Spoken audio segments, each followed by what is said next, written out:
I stood at the kitchen window of our lake house watching my best friend of 40 years put his hand on my wife's waist, and the world went completely quiet.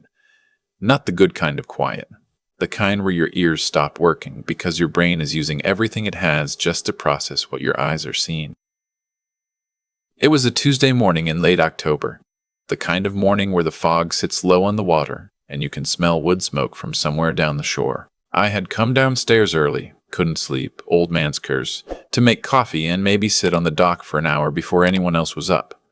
We had driven up the night before, the four of us, to spend a long weekend at the cabin before winter, locked it up until spring. My wife and I did this every year, and for the past 12 years, we'd invited my best friend and his wife to join us.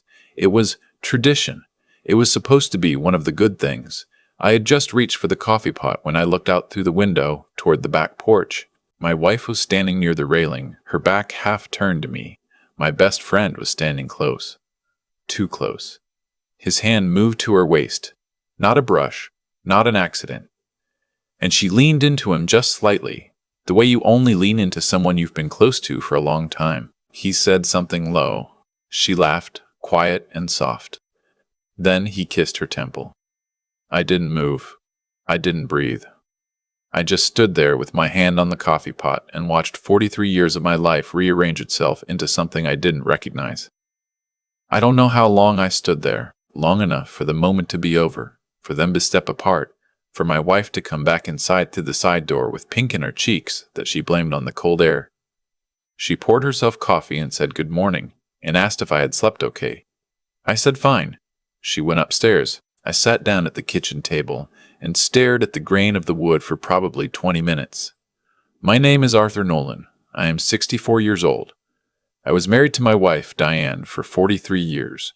We built a life in suburban Ohio, raised 2 kids, buried a dog, fixed the same leaky faucet 3 times because I'm stubborn about calling plumbers. We had our rough patches, like anyone does. There were years that were harder than others, but I thought we had come out on the other side of all of it.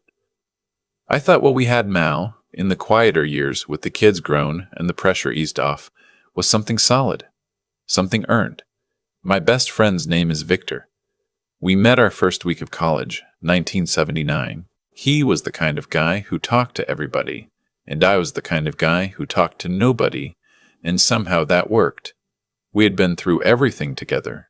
His first divorce, my mother's death, the year I lost my job, and he talked me out of a very dark place. I was the best man at both of his weddings. He and his second wife, Connie, had been part of our lives for over a decade. I sat at that table and ran back through 12 years of weekends, dinners, vacations, holidays. I started cataloging looks that had lasted a half second too long, jokes that made only the 2 of them laugh. Times when Diane had mentioned his name in a tone that was just slightly warmer than it needed to be. Times when he had touched her arm when saying goodbye, and I had thought nothing of it because why would I think anything of it? He was my best friend. I got up, poured my coffee, and went out to the dock. I sat there for an hour and did not come to a single useful conclusion except that I was not going to say anything yet. Not here. Not at the cabin. Not with all 4 of us sleeping 20 feet apart and no way for anyone to leave with dignity. I needed to know how long. I needed to know if what I saw was the whole picture or just the edge of something much larger. And I needed to be certain before I said a word, because if I was wrong, if there was somehow an explanation, I did not want to become the man who blew up 3 relationships on the basis of a kitchen window view at 6 in the morning. So I did what I had not planned to do. I went back inside. I made eggs. I said good morning to Victor when he came downstairs. I watched him pour coffee and lean against the counter and joke about his bad back, and I nodded and laughed in the right places and felt like I was watching myself from somewhere near the ceiling. We spent 3 days at that cabin. I watched. I learned to watch without watching. I noticed the small things, the way Diane would angle herself toward Victor in group conversation, the way he would refill her wine glass without being asked, the way they would sometimes finish a sentence at the same moment and exchange a look that was just a fraction of a second too intimate for 2 people who were supposed to be only family friends. I noticed all of it, and I said nothing, and I drove home on Sunday afternoon with my wife in the passenger seat, talking about Thanksgiving plans, and I smiled and answered and drove. That night, I sat in my home office with the door closed, and I called my son. His name is Owen. He's 38, lives about 40 minutes away, works in IT security. He has always been practical in the way that I sometimes wish I was. The kind of person who handles a crisis by immediately asking what information is still missing. When I told him what I had seen at the cabin, he was quiet for a long moment. Then he said, "Dad, before you do anything, I need to tell you something." "Tell me." Another pause. "I've been noticing things for a while. I wasn't sure enough to say anything. I didn't want to be wrong." I closed my eyes. "How long have you been noticing things?" "Maybe 2 years," he said. "Small things. But they added up." 2 years. My son had been carrying this for 2 years and had not said anything because he didn't want to hurt me, and I had been walking around completely blind for at least that long. Probably longer. I sat with that for a moment. "Owen," I said. "Yeah." "What do we do?" He thought about it. "First, we make sure we're right. We don't do anything until we're sure." Then he told me that he had some equipment from work, small cameras, motion activated, the kind that run through an app on your phone. He said he could come over during the week while Diane was at her book club. He said he could help me set them up in the house and the car, legally, within the bounds of what a spouse can do in Ohio. He said he was sorry. He sounded like he meant it in the way that you mean it when you're sorry for something that is not your fault but you feel responsible for anyway because you love someone. We set up the cameras on a Wednesday evening. Diane came home at 9:30 and found me reading on the couch and kissed me on the cheek and went upstairs. Owen and I had been done for 2 hours. What came next was 3 weeks of watching footage I did not want to watch. I won't go into all of it. I'll say this. I was right, and the scale of it was larger than I had let myself imagine. Victor had been coming to the house on Tuesday and Thursday afternoons for at least the past several months. On the days Connie thought he was at his woodworking class, on the days I was at my part-time consulting work downtown.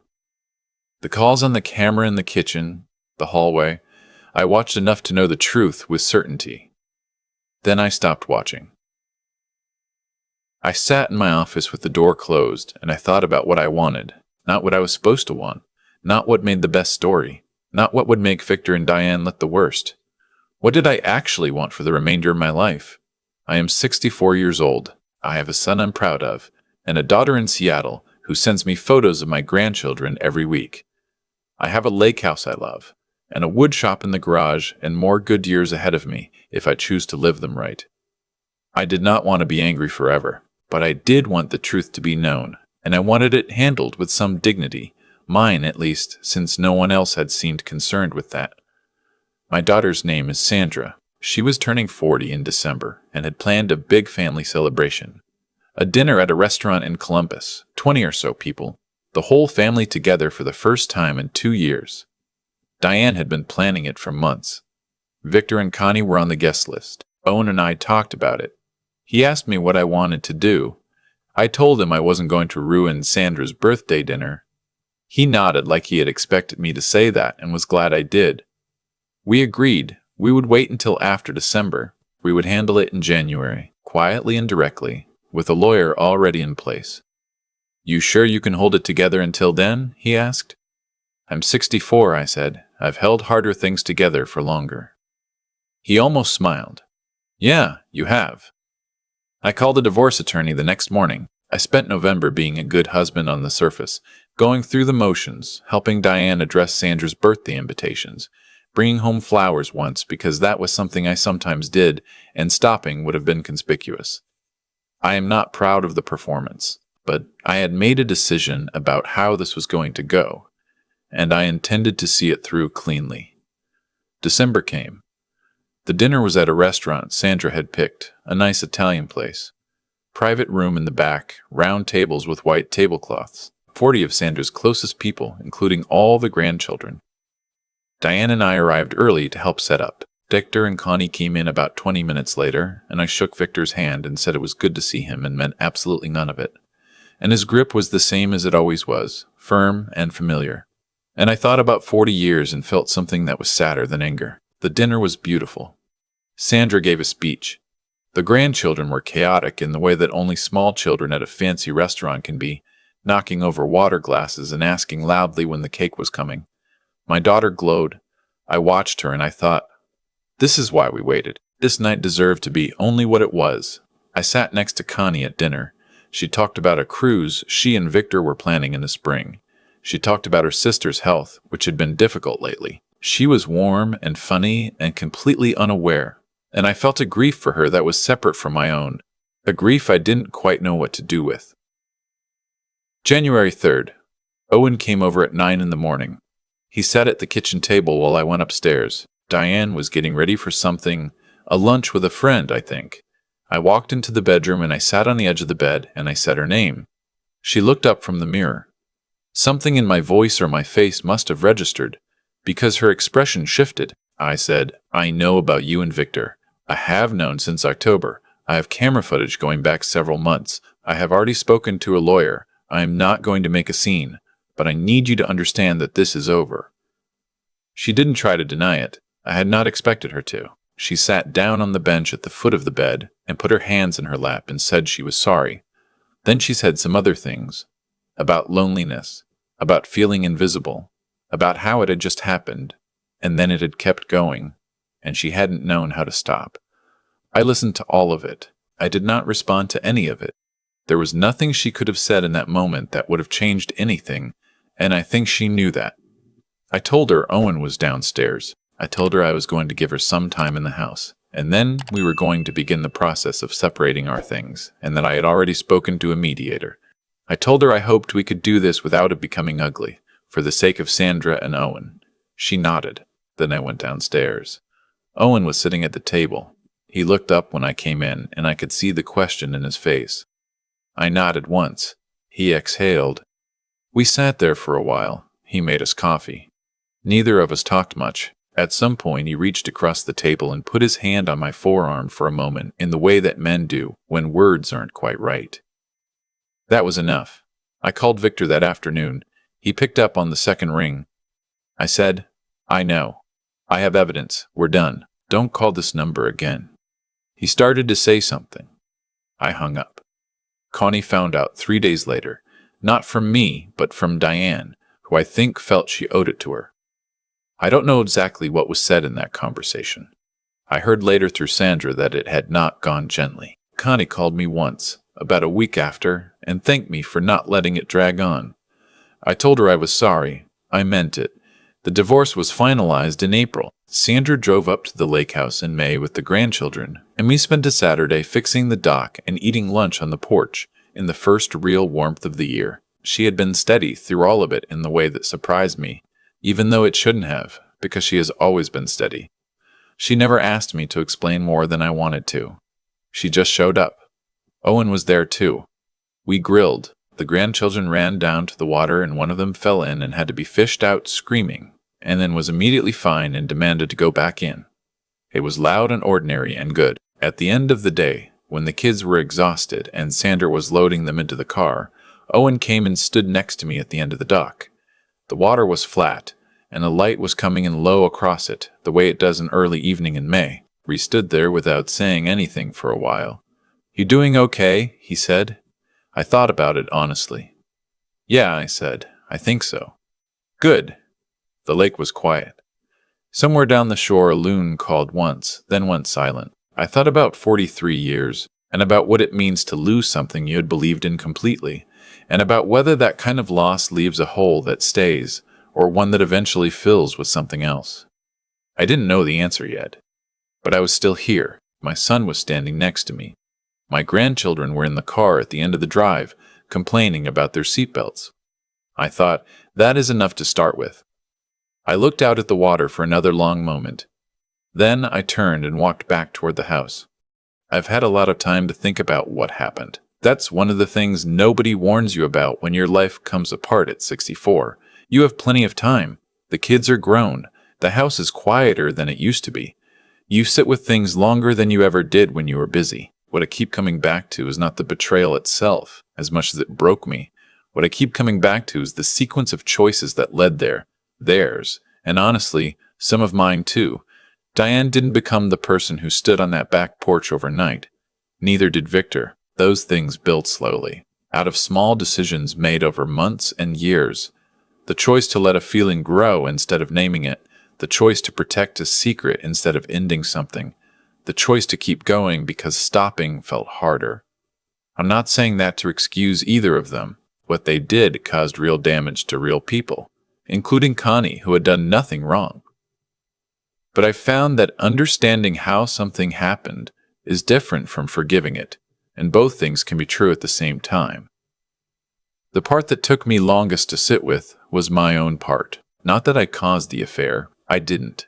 But I spent 43 years assuming that a marriage was solid because it was long. I stopped asking whether we were actually okay.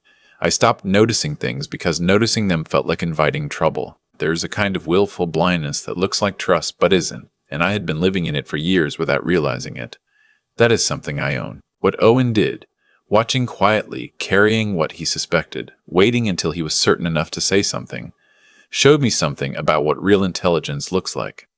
Not just book intelligence, the kind that pauses before acting, the kind that gathers what it needs before speaking, the kind that asks, what do I actually know, and what am I only assuming?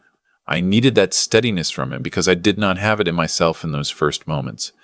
I was 64 years old and my son was steadier than I was, and I have never been more grateful for anything in my life. The hardest thing I did through all of it was wait. From October to January, keeping everything inside, showing up to Sandra's birthday dinner, shaking Victor's hand. People asked me how I managed it. Honestly, I'm not entirely sure. I think it was the understanding that how you handle the worst thing that happens to you says more about who you are than almost anything else. I did not want to be the man who lost his dignity along with his marriage. I wanted to choose the terms. That required patience I didn't know I had until I needed it. There are things in this life that we cannot control. What the people we love choose to do, what they turn out to be capable of. We cannot choose that. But we can choose what we do with the truth once we have it. We can choose to act with some measure of clarity instead of only pain. That's not easy, but it's available to anyone willing to slow down long enough to reach for it. I am not the same man I was before that October morning at the lake house. I don't think I could be. But I am still standing. In some mornings when the water's flat and the light comes in right, that feels like more than enough.